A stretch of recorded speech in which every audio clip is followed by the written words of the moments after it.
भगवान को यदि जल्दी पाना है, ठाकुर को यदि जल्दी पाना है, तो पूर्ण रूप से ठाकुर के शरणागत हो जाइए। और भक्ति कैसी हो? भक्ति संबंध की होनी चाहिए, क्योंकि संबंध की भक्ति से भगवान जल्दी रीझते हैं। किशोरी श्री राधा रानी संबंध की भक्ति से जल्दी रीझती हैं। एक बड़ी प्यारी कथा है। ब्रज के एक संत हुए हैं जिनका नाम है ब्रजदास जी महाराज। ब्रजदास जी बरसाने में निवास करते थे। घर से गरीब थे। इनकी पत्नी का देहांत हो गया। घर में केवल इनकी एक कन्या थी। इनका राधा रानी के प्रति इतना अटूट भाव, एक किशोरी श्री राधा रानी को अपनी बेटी मानते थे।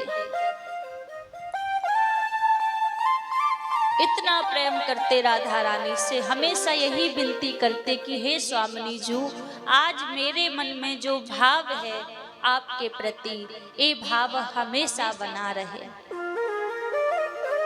एक दिन ऐसा आया कि इनको किसी काम से नंदगांव जाना था। जेठ का महीना चल रहा था। नंदगांव जाना प्रातः काल बेला हुई। जैसे नंदगांव जाने की तैयारी करने लगे तो इनकी जो बेटी थी कहने लगी, पिताजी आप नंदगांव जा रहे हैं, पता नहीं आते आते आपको देर हो जाएगी, तो मैं कुछ भोजन बना देती हूँ, आप भोजन कर लीजिए, फिर आप चले जाइए। तो ब्रजदास जी ने कहा कि बेटी बस थोड़ी देर का ही तो काम है, अभी जाऊंगा और अभी लौट कर आ जाऊंगा, तू चिंता मत कर, मैं अभी आ जाऊंगा, दोपहर नहीं हो पाएगी और लौट के आ जाऊंगा। बात नहीं मानी बेटी की, चल दिए नंदगांव की ओर। अब महाराज पहले अभी की तरह इतने कोई वाहन तो चलते नहीं थे कि 5 मिनट में नंदगांव पहुंच जाओ, 5 मिनट में बरसाने आ जाओ। पहले तो सभी पैदल यात्रा करते थे। तो जैसे ब्रजदास जी महाराज बरसाने से निकले, तभी इन्होंने क्या देखा कि एक वृद्ध संत चले आ रहे हैं। उन संत ने ब्रजदास जी को रोक लिया और पूछा, लाला तू कहाँ जा रहा है? तो ब्रजदास जी ने कहा, बाबा कछु ना है, नेक्सो काम है, तो मैं नंदगांव की तरफ जा रहा हूँ।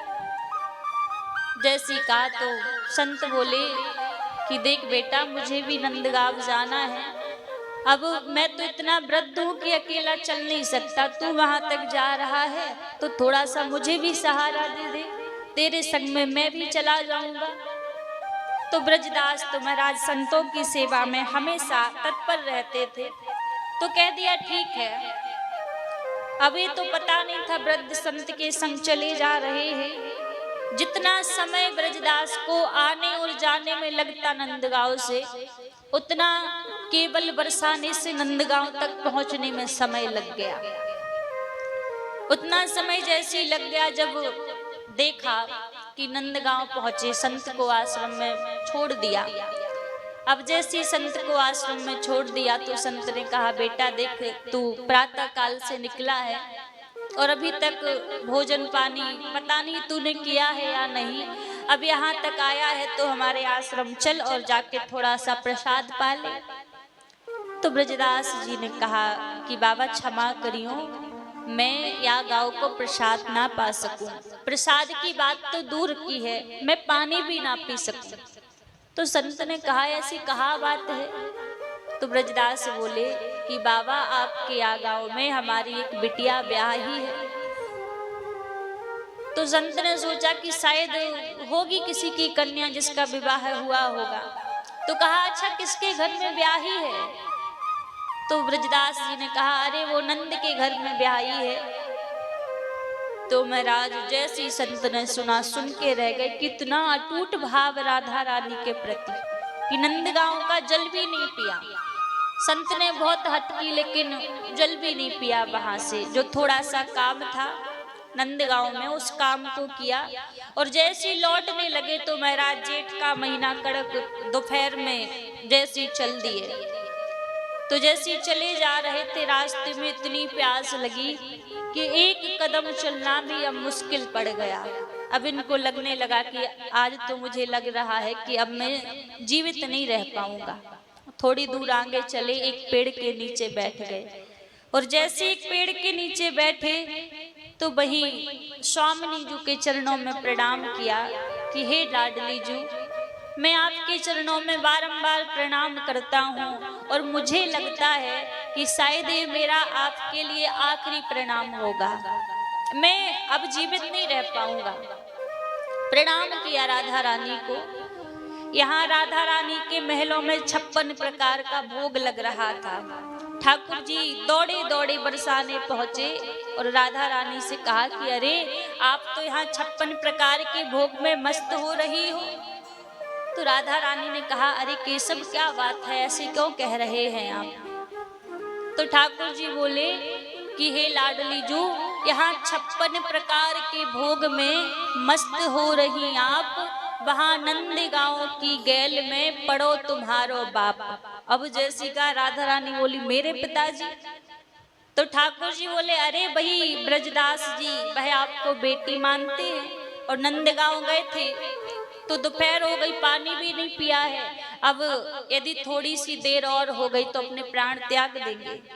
जैसी राधा रानी ने सुना महलों में जो 56 प्रकार का भोग लगा हुआ था, सारा प्रसाद लेकर ब्रजदास जी के निकट जाने लगी। जैसी पास में जाने लगी सोचा कि मैं इस रूप में जाऊंगी तो ब्रजदास जी को और कष्ट होगा कि बेटी आप इतनी दोपहर में आप चल के आई। तो राधा रानी ने ब्रजदास जी की बेटी का ही रूप धारण कर लिया और पहुंची तुरंत ही ब्रजदास जी के निकट। कहा पिताजी मैंने आपसे कहा था कि कुछ भोजन पा लीजिए पर आप पाके नहीं आए, अब देखिए मैं खुद ही आपको प्रसाद लेकर आई हूँ।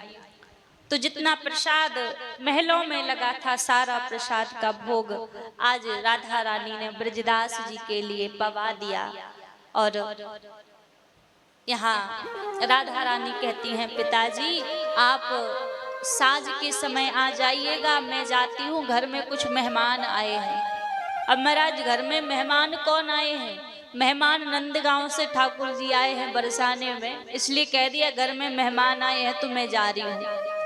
राधा रानी वहां से आ गई। साँझ का समय हुआ, ब्रजदास जी लौटकर अपने घर आए और आकर अपनी बेटी से कहा कि अरे बिटिया आज यदि तू प्रसादी लेकर नहीं जाती तो शायद आज मैं अपने प्राण ही त्याग देता।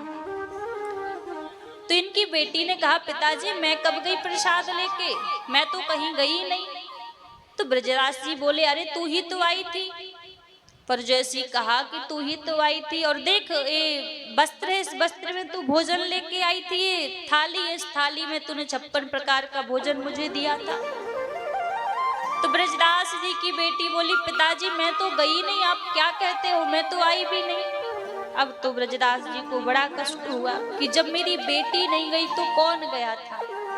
उस थाली को लेकर लाडली जी के महलों की तरफ गए। पुजारी जी को थाली दिखाई कि ये थाली कहीं महलों की तो नहीं है। जैसे उस थाली को देखा तो पुजारी जी कहने लगे अरे ये तो राधा रानी के प्रसाद की थाली है, आपके पास कहाँ से पहुंची। जैसी महाराज सुना तो ब्रजदास जी के तो आंखों से तरतर अश्रुपात बहने लगे कि हे स्वामिनी जी आज आप मेरी लाज रखने के लिए इतनी दोपहर में आप अपने महलों को छोड़कर मुझे भोजन देने के लिए वहां गई। रोते रोते ब्रजदास जी वहां से लौट आए। तो भाव है कि यदि सच्चे हृदय से लाडली जी से संबंध बनाया जाए, रिश्ता बनाया जाए तो शायद हम उस रिश्ते को भूल जाएंगे, पर राधा रानी उस रिश्ते को हमेशा निभाती है। आज ब्रजदास जी रो रहे हैं कि मैंने तो केवल एक नाम का रिश्ता बनाया था, लेकिन आज आपने आकर उस रिश्ते को पूर्ण रूप से निभा दिया है। हम भले ही ऐसी ऊपर फट्टी भाव से कह दें कि हे ठाकुर हे लाडली जू हम आपके हैं, पर एक बार कहने पर ही ठाकुर स्वामिनी जू हमेशा उस रिश्ते को बनाकर रखती हैं। फिर भी कहते हैं कि मूर्ख जीव उस ठाकुर को छोड़कर, उस राधा रानी को छोड़कर इस संसार में भटकता है, इस संसार में रिश्ते बनाता है, बल्कि पता है